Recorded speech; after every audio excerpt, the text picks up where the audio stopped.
Hey guys, Jodie here from Decorous Vintage Designs and welcome back to my channel. In today's furniture painting tutorial, I'm going to be showing you how to achieve this very colourful, grungy kind of boho piece here behind me. There's lots and lots of colour today, so if you guys are a fan of colour, like me, you will love this tutorial.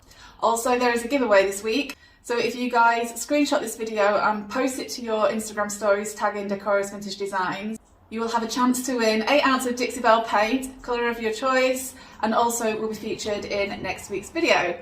So let's get cracking.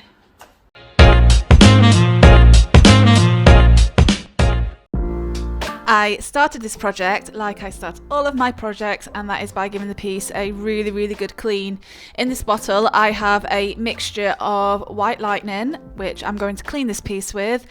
You'll be surprised at how much build-up furniture tends to have over time, and this piece had a lot of dirt in it, and it was kind of had a little bit of an odour to it as well that I wanted to get rid of. So I gave it a really good clean, and once I had done that, I also doused it down in water to remove any white lightning residue, because I just wanted to make sure that, you know, there was nothing that was going to affect the paint when I actually got around to painting. Also, don't forget to clean the interior, as this is really important too. I tend to take out all of my drawers and things, and I make sure that I give, you know, the inside a really good clean as well.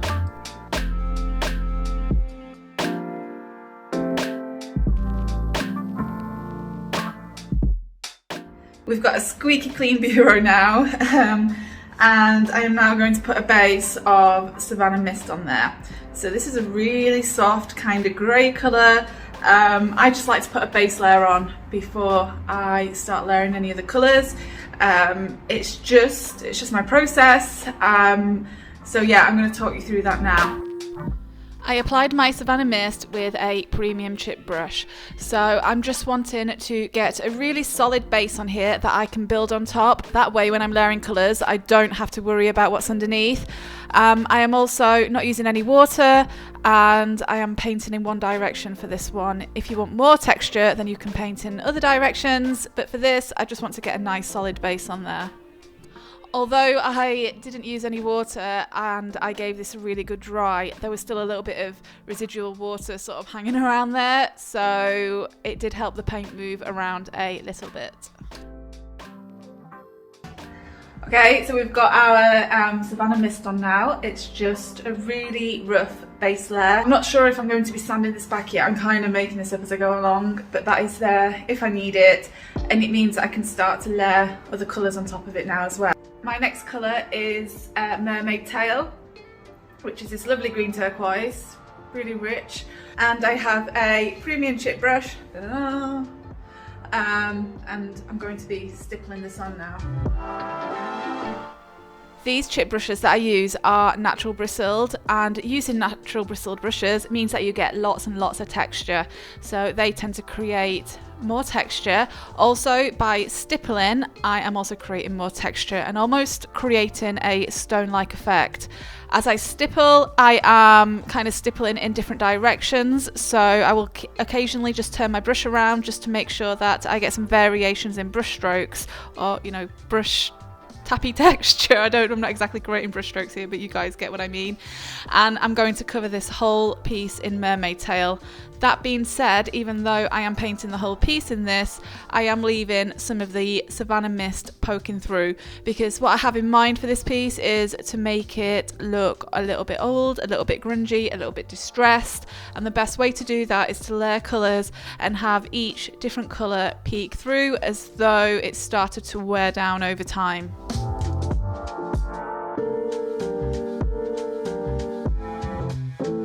Next up, I used Dixie Belle's Limeade, which is this very vibrant yellowy green colour, and I made sure that I saturated my furniture before applying it, because I almost want it to become a kind of wash, and I worked in sections for this as well. So I'm just using another chip brush, and as I go along I'm continuing to spray my water. I'm just kind of playing here at the moment. I'm just trying to think, how do I want to work this? I know I want a brighter colour on top of the Mermaid Tail, but I'm not really sure at this point how I want it applied. Other than I just want it to look very, very washed out and distressed. So with my chip brush and my sponge and my water, I am just having a play and creating different textures, creating sort of different areas where, you know, the paint's more diluted, and just trying to make this look really old. So there's no time limit here, guys, especially because you're using water. It's not exactly going to dry quick. You can always wipe it off if you don't like it and you want to start again. So I just encourage you to have a play, because creating paint washes is a really, really fun thing to do. As it stands here, I probably used a tiny little bit too much paint and water. When I did the rest of the piece, I actually used less, and then I went in and I just kind of started to dry it. I used my hairdryer to move the paint around a little bit, and you can probably see here it's sort of creating that, you know, when you get like bubbles and they've got that kind of like glaze over the top of them. Do you know what I mean? It was almost doing that. So yeah, and then after I did that, I just chopped out a tiny bit of cardboard and I used palmetto, and I'm very, very gradually building paint up here. I do not want a lot of paint, and I am scraping the palmetto around the edges. Again, the idea of this is to make the colours look a little bit dirty and a little bit faded and aged. And age normally occurs the most around the edges of the piece, the parts of the furniture that are the most exposed. And then after I have applied my palmetto, I'm going in with what was my Mermaid Tail brush and just very gently dry brushing over the top of it, and that will just kind of soften it and not make it look too harsh. It'll make it look like it's more part of the piece.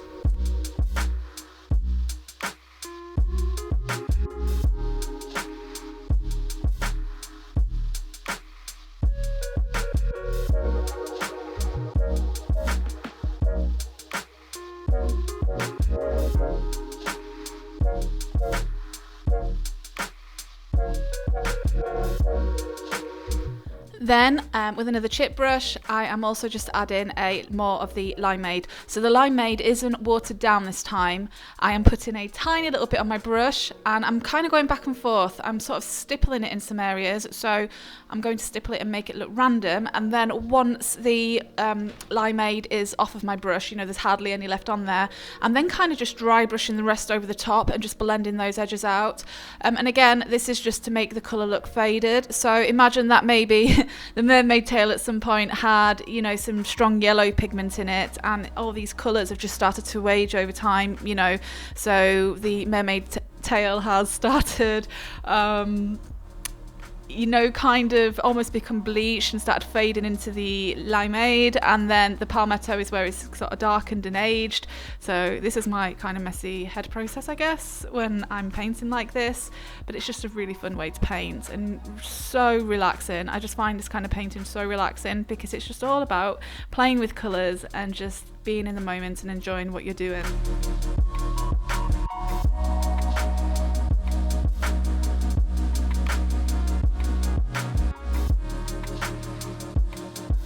Those colours looking gorgeous. I'm going to throw I've got it all over my hands too. I'm going to throw one more colour into the mix. This might surprise you. So the next colour I'm going to use is Peony. With another chip brush, I have put a tiny little bit of Peony on my brush, and I am now just dry brushing this around some of the edges. So the Peony is going to contrast so well with these turquoisey colours. It's going to really stand out and create lots of drama, and it will just look super colourful and pretty. It's just nice to the eye. So so I'm just painting this around the edges, sort of blending out the edges of the Peony as I go along, and I start with just a tiny bit on my brush, and I make sure there's pretty much none left on my brush before I go and top up my paint, if that makes sense. If you think of when you do your makeup, if you're a woman, I can't think of any similarity. If you're a guy watching, I can't think of any other analogy. But basically, if you think about makeup, you build it up gradually. So this is what you need to do here. You just need to very gradually build up the paint. If you do put on a little bit too much, don't worry. Just grab a damp rag and wipe it off, or even just get some more Mermaid Tail and just go in and brush out those edges. That can work as well. But it is a lot easier to build up gradually gradually rather than fix it. So here I'm fixing it. As you can see, I just did a big clump of peony there that I didn't really like. So I just went in with my Mermaid Tail and started blending that out. And I'm just using the peony to highlight any sort of gorgeous details like this, any of the mouldings or the kind of decals, I should say. And as I say, just putting it around the edges as well.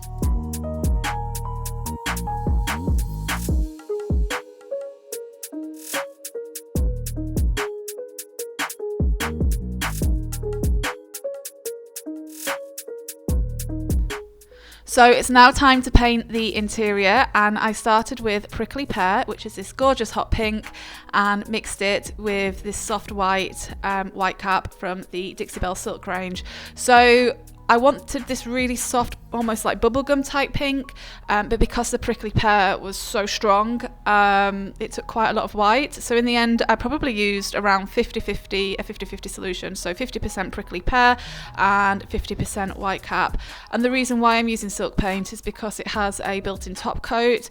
And obviously inside of bureaus aren't the easiest to paint because of all the fiddly bits. So the last thing I wanted to do was like paint it and then have to go in there and wax it or add a glitter coat or whatever. So this just makes it super easy. I can just get the paint on there, and then I can be confident that the paint is protected because of the built-in top coat.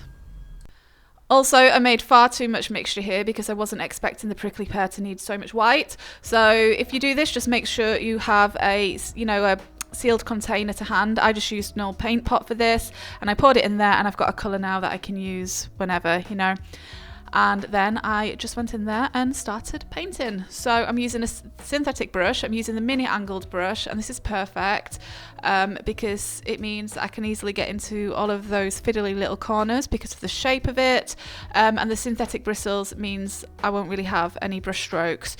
But I am kind of a messy painter. I'm not the most elegant painter. And also, I just want to say those pulls wouldn't come off either, so that was something I had to paint over before anybody shouts at me. So I usually just kind of almost like slap the first coat on because I knew I was going to be distressing this. And then once I had got really, really good coverage, I just gave it a light sand with one of the Dixie Belle finishing pads. And then I went in and then added another coat, which then I made sure it was nice and smooth and brush stroke free.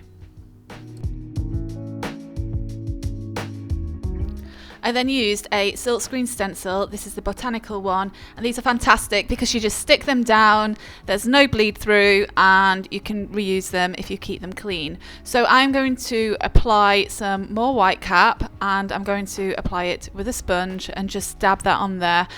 As you can see at the side there that this is going to be really, really distressed, so I'm actually going to place it a little bit thicker in some areas and thinner in others to get that kind of faded distressed look. I just want to say though that silk is not, because of the built-in top coat and how quickly it dries, is not always necessarily the best to use with these silkscreen stencils if you want to reuse them, because you can't really reactivate it with water. So if you want to reuse them, then just substitute the silk for chalk paint. I was just being kind of lazy. I was doing the lazy girl thing because it had a built-in top coat, and once it's on there I don't need to worry. But yeah, these are super easy to use and my favourite stencils because they're no faff.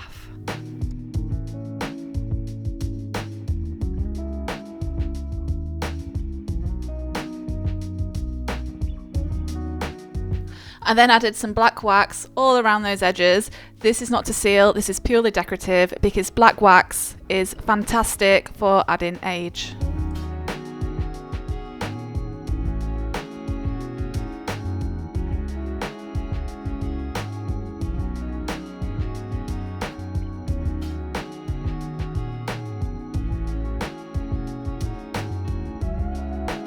To finish the front of this piece, or all of the outside of this piece, I firstly applied white wax everywhere and used circular movements to give it this kind of cloudy effect, and I applied that with a chip brush.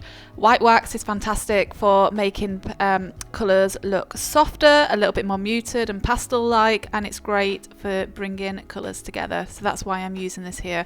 The white wax will also seal the piece. Eventually it will dry and harden and protect the paint. At this point, I usually leave mine to dry overnight. That's just my preference. And then once I'm satisfied the furniture is soaked in as much as it can, I then wipe off any excess, because otherwise that excess will just kind of sit there forever and we don't want that. So just make sure you wipe off any excess once it's had enough time to cure. I then went around all of the edges with the Best Dang Wax in black. I kind of just blended this in a similar way that you might blend paint. I created a soft corner around those edges to create a kind of soft vignette, and then I blended those edges into white wax. Because these waxes are water-based, they're actually really, really easy to blend. Also, it means that if you do make any mistakes, you can just get a damp rag and just wipe them straight off because they are water-based. But basically, wherever I've put the peony, I am putting the black wax, and this again, it's going to add age, and it's just going to make it look kind of grungy and burnt. You can skip this part if it's not for you, but I just feel like this really adds that extra layer of dimension to the piece.